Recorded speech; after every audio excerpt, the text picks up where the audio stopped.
other 8 panelists we have. First of all, the co-writer and performer of the beautiful song If I Dare that plays over the closing credits of the film. Please welcome Sara Bareilles.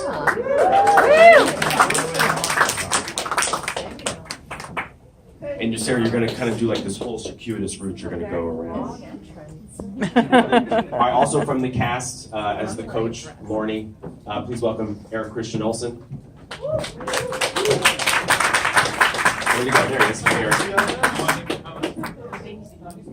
As Bobby Riggs' wife, Priscilla, please welcome Elisabeth Shue. Hi. Wow.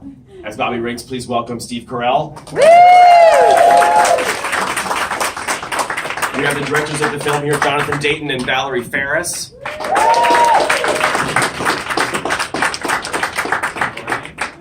Good morning. The man we normally love to love, but this time we love to hate him, Bill Pullman. Jack Kramer.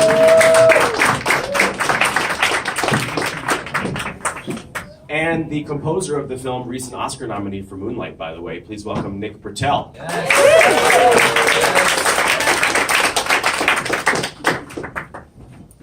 This is an impressive group.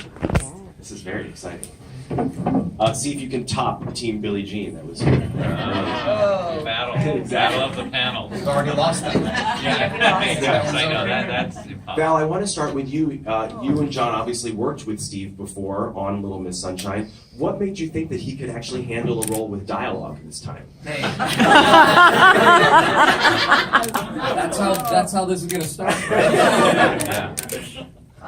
Well, he had 10 years of, to warm up to it, or to get ready for it, right? For his nude scene. Yeah, it all worked back from the nude We decided that we only make a movie together every 10 years. Right. Yeah, so he's preparing now for the next one.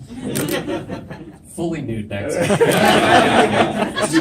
Did you have that date? That must have been like a Cosmopolitan Burt Reynolds kind of like homage, right? That photo shoot. That's Bobby. That was real. Bobby. No, I know, right? Oh, but yes. Right. Oh, but you think Bobby was inspired by Burt Reynolds. off of Burt Reynolds. Did you have that date circled on your calendar, Steve, that you knew that was the date you had to be in proper shape? No, I had a double.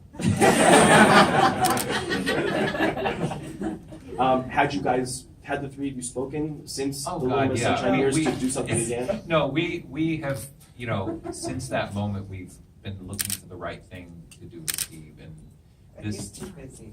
Yeah. But it was. I cannot tell you how fun it was to work together again, and to be able to have a character that could highlight all that Steve brings to a part. And we all knew the kind of funny character that Bobby was publicly, but what was exciting to us was the private side of Bobby, and that's where Steve showed just his range. Steve, where does Bobby Riggs rank on the fun to play scale of the big parts that you've done? He's up there because, as Jonathan was saying, there's that public persona, and then there's this guy that no one really knew. And I remember watching, when I started doing research, there's a great 60 Minutes interview with him. And he's doing his thing, he's playing his character, it's this spiel, but the conversation came around to his wife and talking about how they've recently separated, and she's better off without me, and she's a great woman, the best, but but there was even within all of that bravado and that crazy over-the-top nature of his, you could see this pain that he was suffering through. And to me, that was sort of the root of what I was going for. That there was this public thing, but even in his public persona, you could see the pain and sort of the complexity that was lying underneath it all. Steve, last time I saw you this summer, you were doing the Graham Norton show in London, and I was sitting there in the audience, and I remarked to myself, "Wow, Steve looks great." And then like a week later, all these like hot Silver Fox Steve Carell articles came out, and it was so much fun watching you squirm on every morning show and when they would ask you about it. So are you worried now with this movie coming out that you're taking a step back in the hotness meter? I appreciate this line of questioning.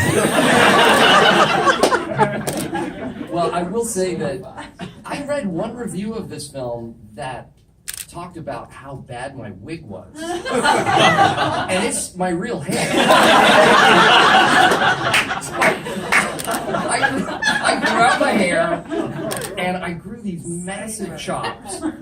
actually used the same, because Bobby Riggs, he was such a self-promoter.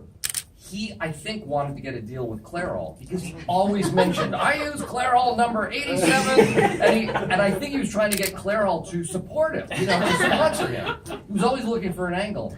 So used the same color, which was kind of an orangey brown, and grew these sideburns, which he didn't dye, so those were gray. My hair was orangey brown, and then me and my wife and my kids went on vacation before we shot, and they didn't want to be seen with me. And I have to say, it did sort of affect my love life with my wife.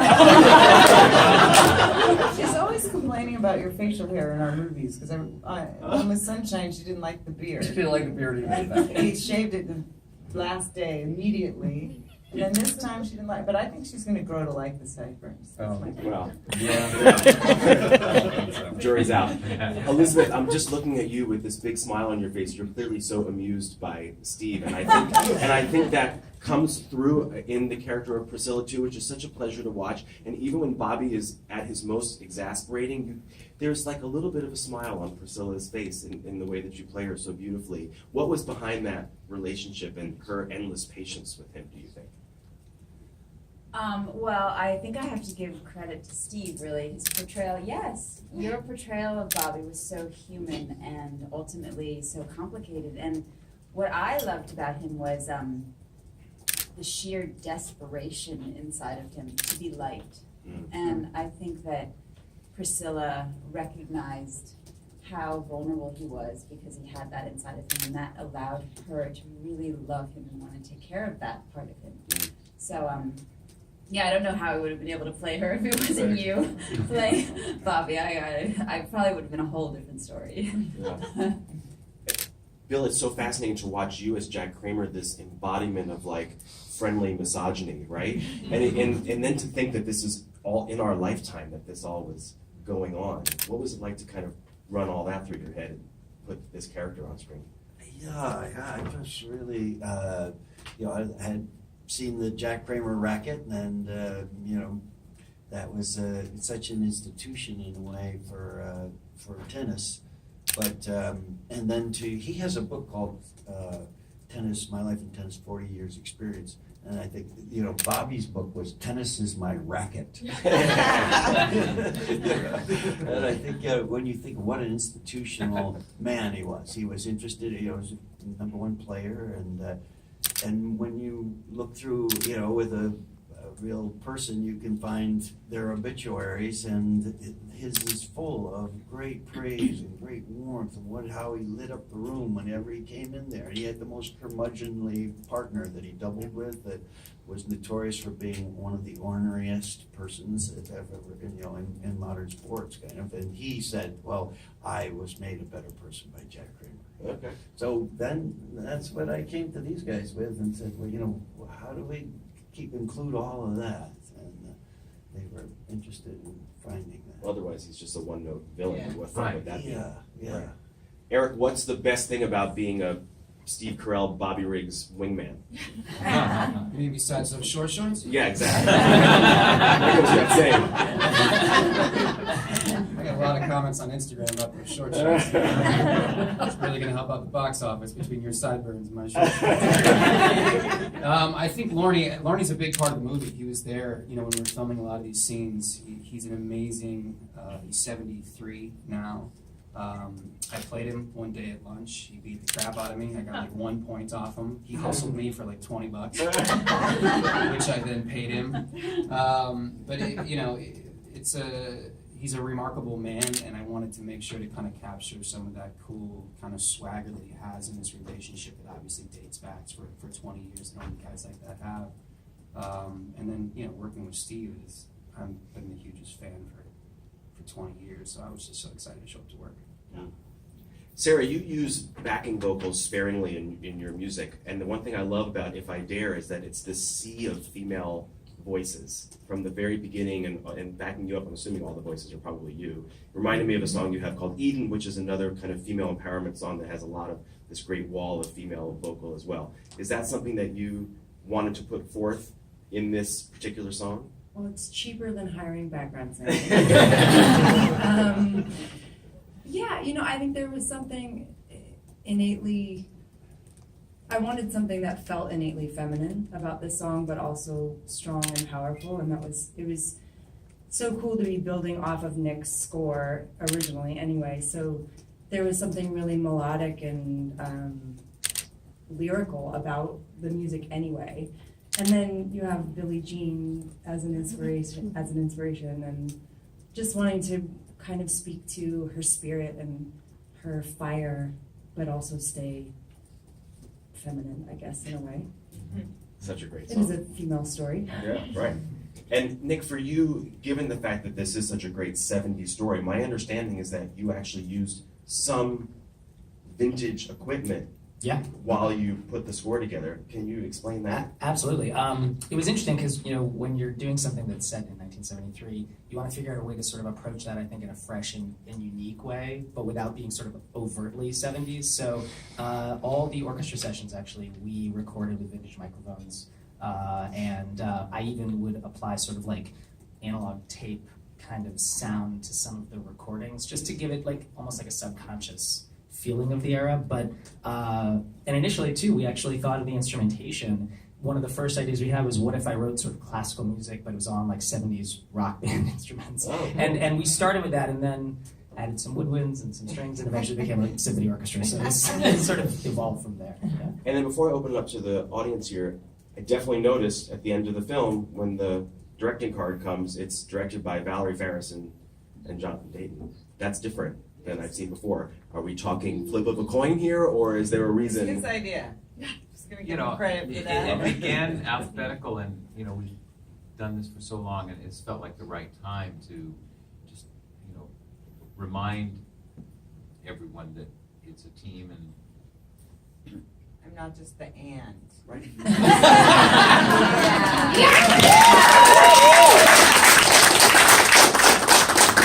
I noticed and I found it powerful, and I think a lot of people will. So I think that's great. Okay, so who has the mic so I don't have to run in front of the benefit?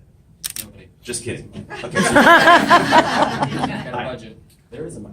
Okay, here.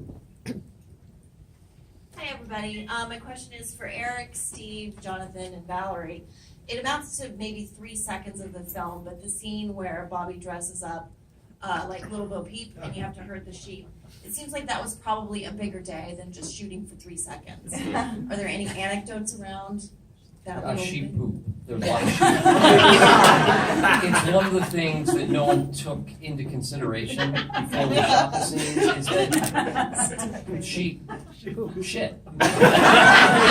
And so between takes, there was somebody, basically Shoveling. two people who didn't know that this was going to be their job. That is my anecdote.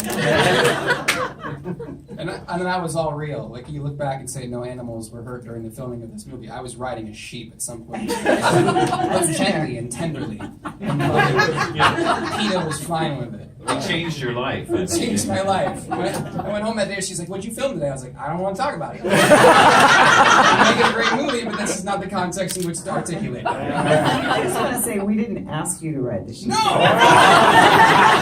It's your idea. It's my own bad decision making. The cameras were like, do we shoot him doing this? This is never going to make the movie. And I was like, oh, it's in the movie! Thank you. You pick this. Okay, great. I love that's the question. I told you, Jay, good question. Hi. One of the things that I loved most about the film is seeing Priscilla basically at a certain point being like, I'm bankrolling you, dude. Like, this is ridiculous. And it got me thinking about just whenever you do a period piece and you're looking back at something like sexism or the LGBT community or whatever, there's the stuff that actually happened, there's the way you remember it, and then there's like looking at it through like a modern lens. Was there anything for you, Elisabeth, and for everybody as well, as you were doing research and working on this film, that kind of surprised you as like that either was worse than I thought it was historically, or it wasn't as bad, and actually women had more agency in these instances than either you remembered it or than you thought? Elizabeth, start with you. Well, I guess I feel like my mom was very similar to Priscilla in that she was kind of trapped in her circumstances and the way society saw her. She never got to have a career. She never thought of herself as having those kind of aspirations. So I did like that I had power over him with my money. However, I feel like there was a real sadness inside of her too, that she wasn't going to ever have a dream of her own. And I really felt that more strongly than my power over him with my money, to be honest. So yeah, no, I really related to that feeling. Oh. Anyone else surprised by anything that they uncovered? I was going to say, watching the original match, we were just struck by Howard Cosell, who we always thought of as this fairly liberal guy. And when we heard the things that he said and the way he put his arm around Rosie, we were just kind of shocked by that. It was something that, so we added a lot of that into the movie because, you know, I think it just changed our concept of how acceptable it was to call women little lady and, you know, talk about Billie Jean as a wanting, you know, if she took her glasses off and let her hair down, she looked like someone buying for a Hollywood screen test. So those things were, you know, just so kind of not noticeable at the time maybe, but looking back at those, you know, what was acceptable then, it hopefully isn't now, although I think in some ways we're facing it again in an even more offensive way. So. Yeah.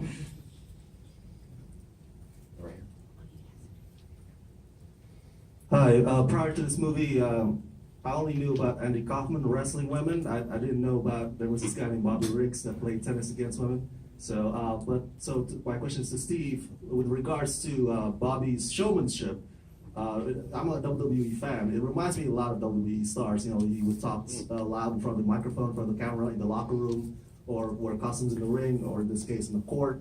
I know you yourself are a talented showman. Can you talk a bit about channeling Bobby Riggs' showmanship, and what are the conversations with Valerie and Jonathan about that? I think that's a really accurate comparison. I saw it the same way. He created a character. I think he saw what was happening in the zeitgeist and decided to try to profit from it, really. I don't think, and correct me if I'm wrong, and who knows, I don't think he really cared much about politics. I don't think he had a foot in feminism or chauvinism. I think he just wanted to make some dough, and he wanted to promote himself, and he wanted to be famous. I think he had a chip on his shoulder because when he was a star, he didn't get the money, he didn't get the acclaim. It was in the late 40s, and tennis wasn't a big deal. So by this point, he was in his mid-50s, he was playing on the senior circuit, and he just wanted to have his due. So he also specifically took a page from Muhammad Ali. It's the same sort of thing. It's this bravado and this character, this creation. And I maintain that he just wasn't that good an actor, and that was part of his charm. Because you could tell that all of these things that he was espousing weren't connected to his heart, and I think that was part of his charm. That most people, I was 11 at the time, I knew it was a put on. And most people that I knew it was a put on. And that was part of what was charming about him, because he was benign. What you could tell the guys who really were, saying these things and meant them. Which is not to say that in saying them isn't dangerous as well, even if you're just joking around, because other people who do believe that pick up the mantle and run with it. So there is danger in that. But I think he as a person was a benign self-promoter. When you look at the cover of Time magazine that has Bobby on it, it's a cartoon depiction of him, this caricature. So that's one of the clues to what was going on. Thank you. Who's got the mic? Right here. My question is for the entire table, and you can answer pretty quickly. You may have answered this before, but I was curious to know, do you each have a female hero or a specific female mentor? Maybe starting from left to right. Sure. Actually, my first piano teacher inspired me a lot, and actually I remember it was in my first music classes, her just playing the piano for the room. I remember I was like, that'd be pretty cool to be able to do that. That's great. Bill? I guess I think of a a person, Jenny DeWeese was this artist that lived in Montana. When I was young, in my 20s, I went to Montana to do theater and lived there for a while before I went into business. And she was a true bohemian who really lived an artful life, and everything about how she perceived the day and how, was a kind of like a mirror that I looked into, and I realized there was quite a bit of fraud in my life, my bohemian life. Was, partying and whatnot, and she really taught me a lot about what it is to be an artist. Well, okay, yeah, I had a teacher at UCLA, Shirley Clark, who was a documentary filmmaker, experimental filmmaker, and she was total inspiration. And, so there are a lot of them, but she's a good one. Thank you for that. I mean, I know you were. I would have to say my mother. She was a school teacher, a brilliant person, and she was lucky to have a career. That was some of what women could do, but I know that in a different time she could have even done more with her life. She was a great mother as well. Same. It was my mom. And I had some questions yesterday regarding, did this period of time, did the match when you were 11, did it affect you in terms of your ideas of feminism and chauvinism? And I said, I wasn't really aware of it because of my mom and her relationship with my dad, because there was such equity in their relationship, and they were equal breadwinners, and they were equal child raisers, and they shared all of the life things. And she was a psychiatric nurse, so definitely her. She, I think, was the template for empowerment for me. I kind of have two. The first person who popped in my mind was my 11-year-old daughter, Agnes. She's so loving towards everyone, and very open and very comfortable in her own skin. And I sort of, when I was that age, was just more shy and kind of hiding. And then I would say, really, to be honest, going through this experience on the movie, Billie Jean King has become a really important role model for me, because I don't like pressure. I get very anxious. Just even being here makes me have anxiety. You're doing great. Pressure is a privilege. Pressure is a privilege. But just getting to know her and her openness and her lovely generosity towards everybody, always wanting to build everybody up, not really worried about herself. And hopefully I play tennis, and hopefully one day I'm going to be on a tennis court where there's this intense pressure, and I'm going to be calm and relaxed, and finally be the best I can be on a tennis court. Mine's easy. My mom, she's a non-denominational chaplain, which means you don't have a specific religion to use as a tool for healing. And it was funny because my dad is a professor, and he was always the smartest guy in the room until my mom walked in the room, and she was the smartest person in the room. And watching this movie and realizing as you do research kind of what she grew up in, and how she turned out as this incredibly articulate, powerful, loving, empathetic creature, just doubles down how amazing she is and how inspiring she is. I have a few as well. I think Billie Jean King remains, especially getting to meet her, which has been such a profound experience. But also someone who's sort of closer in my life is my writing partner, Jessie Nelson, who I met writing a musical called Waitress, and she just, but she's just really changed so many things about my perspective on what it means to be a woman in business, and how to hold each other up, and how to kind of root for and enlighten each other along the way. So she's been a great role model and kind of my hero these days. Great question. Yeah, great. Ask that. You in the glasses, good work. Hi guys, I'm Carla Renato, the Curvy Film Critic. Sarah, I have a question for you. You mentioned Waitress, and I wanted to find out from you, what do you find more challenging to score, a musical, a film, or one of your Grammy-winning albums? Well, I lost all the Grammys, so those are easy. No, but they're challenging in different ways. I think what is the most challenging, but also the most rewarding about both. This is my first experience with a film project, but with a musical is the collaborative effort that is required because you're trying to sort of make so many people happy. I mean, writing music for an album is very insular and you do it all kind of by yourself in a lot of ways. But this one becomes more nuanced and you're sort of trying to thread the needle in different ways, but that ultimately ends up feeling more satisfying because you're sort of sharing the end result in a different way. So yeah, I think the musical was harder just because there were more songs. So that was the hardest. In order, it was the musical, the film, and then the records. Valerie, I want to pick up on something you said earlier about how last November's election changed kind of the perception of the film. So can you all talk a little bit about how that changed the project as it moved along? Well, I wouldn't say we changed the film based on the election, but what was interesting is we previewed the film, a rough cut of the film before the election, and it did okay. You know, we were pretty happy with the results, but we were still working on the film. And then like a month later, after the election, we previewed it again, and the score jumped by 15 points.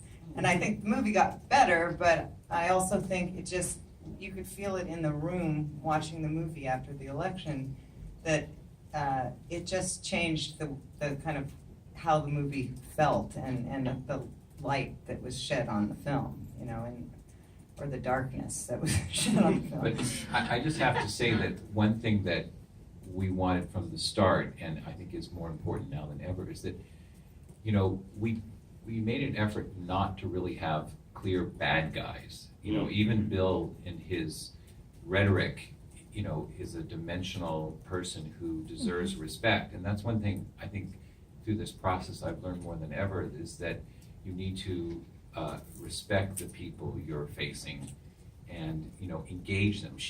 Billie Jean never called him a name. She wanted to engage him and talk to him. She beat Bobby because she respected him. So, and it's also a long game. And, you know, Billie Jean showed that, you know, you might not win the early battles, but you stay at it, and then in the end you can prevail.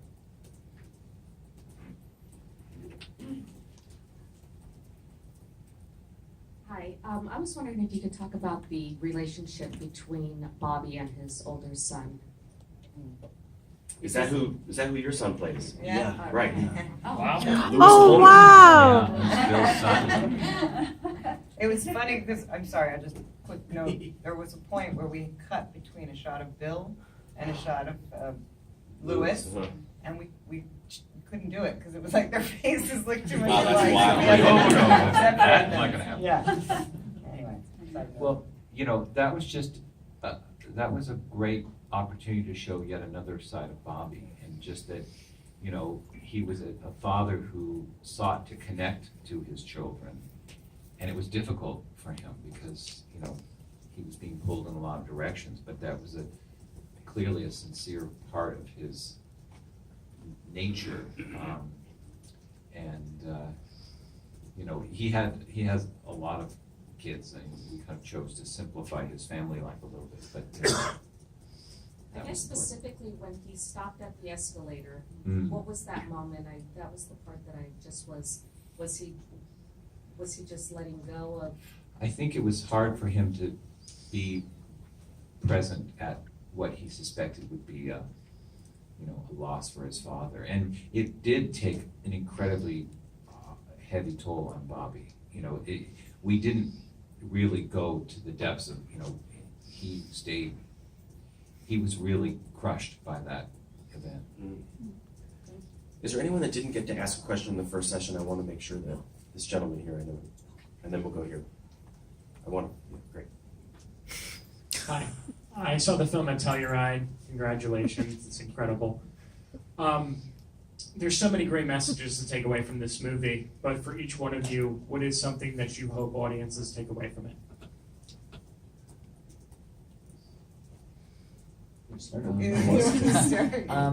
How great the music is. You can say it. going to say, I think a feeling of empowerment is really something that I take away from it. I think for me, movies are so much about the feelings that they generate and that you get to live with for that 2-hour period. And I feel that empowerment. That's something I would take away from it. I think that sense of generosity of spirit, which was so much a part of Billie Jean.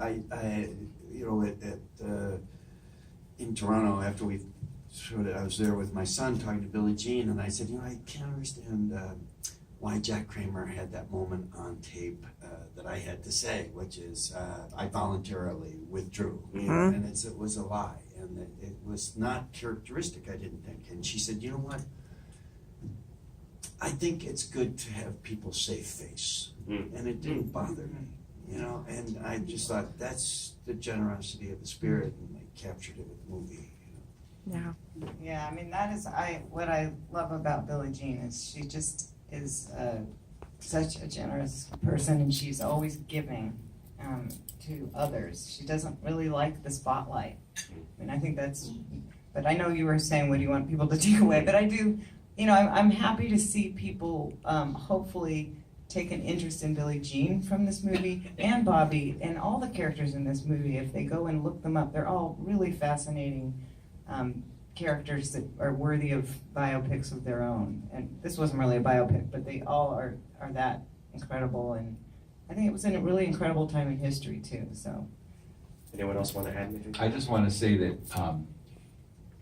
this story has been told in books and articles and documentaries, but I hope people take away that a feature film seen in a theater is a unique experience where for 2 hours you can immerse yourself in something. We can use beautiful music and great performances and allow you to learn something about history that is kind of unique to what movies can do. And then you can go out and talk about it, and that's really what we hope can happen with this. Thank you. Great. You've been so patient. I'll give you the last question. Oh, thank you so much. My question is for Steve. It's why male thinking the female is, equal? Why some male thinking that way? How do you think? Think that they're not equal? Yeah, not equal. It's more like a lower. Speak for all misogynists. Yes. What is wrong with that? No pressure. Pass. Let me make the definitive statement. I need a pencil. Does somebody want to hand me a pencil? I have no idea. I don't know. I'm just an actor. I was just playing a guy. But, it's